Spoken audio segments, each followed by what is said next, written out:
Back another week with the Sean Kiracofe. We're here. Coach, how are we doing this week? Very good. Very good. All right. So talk to me about McNeese. We didn't get a really chance to talk about it. It was crazy here on campus. Y'all were down there in Lake Charles. So talk to me about that match. You said that it was one of the better offensive performances, at least in terms of cutting down on the errors and that sort of stuff. So give us some more details on how that one played out. Yeah, we had the world record in total events hosted on campus or close to it. Yeah, I mean, McNeese, I'm a broken record here that the growth of the program has all started with defense and ball control. We didn't pass well, and a lot of that had to do with McNeese really being aggressive serving, but we just didn't pass well. And that did not make it easy for the rest of the match. And that's one of the reasons why, we want to serve as aggressive as we do as far as a philosophy for the program, because it makes it much easier to defend and then turn those transition situations into points. But, man, I mean, it is purely a numbers thing because it was hard to watch the match and say that we were good offensively. But from a numbers standpoint, as far as hitting percentages, it was one of our better matches. And I think that comes to the work that we've done in practice here in the last couple weeks. Again, there was a critical part of our game that didn't show up in passing and services specifically. And it didn't allow us to kind of build upon the better hitting. And that's frustrating, but I mean, that's just the situation that we're in right now, that not everything is going to go perfect for us, and people are going to have to step up, and different parts of our game are going to have to step up. One thing you did mention was Audrey, and we've talked about her a few different times over the past couple of weeks, and maybe talk a little bit more about her progression. She had 6 kills, no errors against McNeese, 6 kills, and I think just 3 errors on like 15, 20 swings against Central Arkansas. So a pretty good week for her, and we've talked about the middles and their progression, but talk about her as a freshman specifically and how she's Yeah, playing. Audrey did great. Not a single error in the match, and it would have been nice to be able to get her the ball some more, but the passing has a lot to do with that, with how much offense that you can run through your middles. And it's not just, I guess I don't know how I want to word this. I mean, McNeese has some good middles, and they have big right sides. I mean, they have a decent block up there to where it wasn't like it was an easy matchup for her, and she still was able to pull that off. It's fantastic. She's a freshman, as you said. We're still learning a lot about Audrey, like we are about all the freshmen. We realize that she's not necessarily a morning person. It was a little flat in the morning because that was an early match. Yeah. And, I mean, honestly, we had some questions like, I don't know what we're going to get today. And then she showed up, and it's like, you know what? You can be not a morning person and if you're going to show up like that all the time. So really just had a good match, and when things weren't working, our setters were able to force her the ball a few times, and she did really smart things when she was in bad situations and was able to score as well. So really happy with how she played in that match.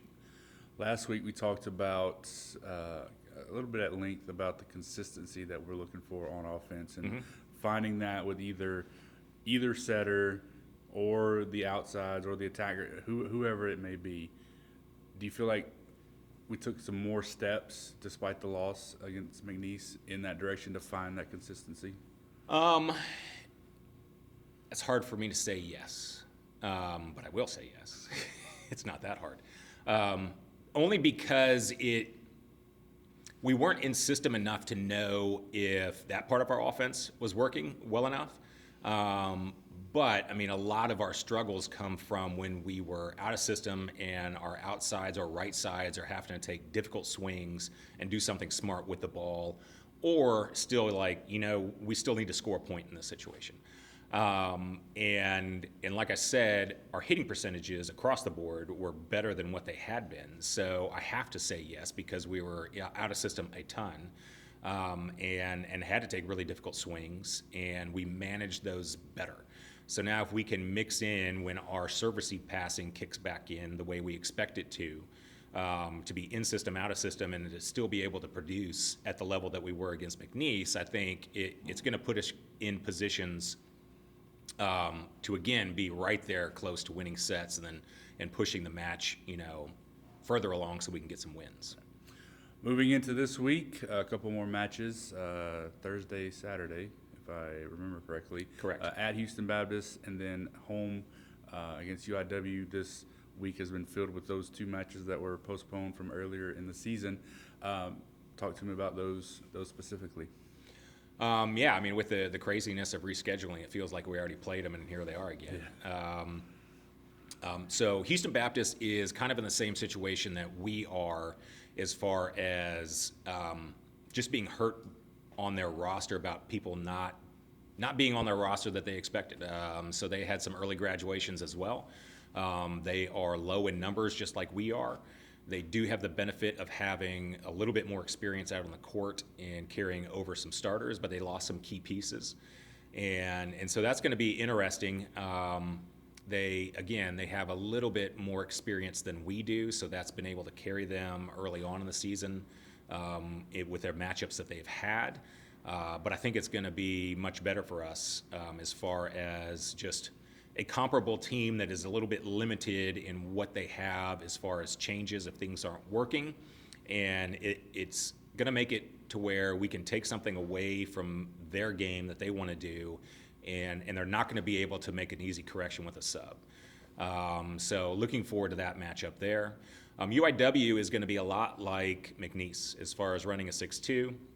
Some big middles, some big right sides. The difference being there that they have clapped their outside, which is arguably one of the best outsides in the conference right now. And because of what they have offensively to be able to put in front of you with the 6-2, they have a lot of different options. But with Clapp, they'll give her the ball the entire match, and she can handle it and score. Kind of player. Yes, that go-to player.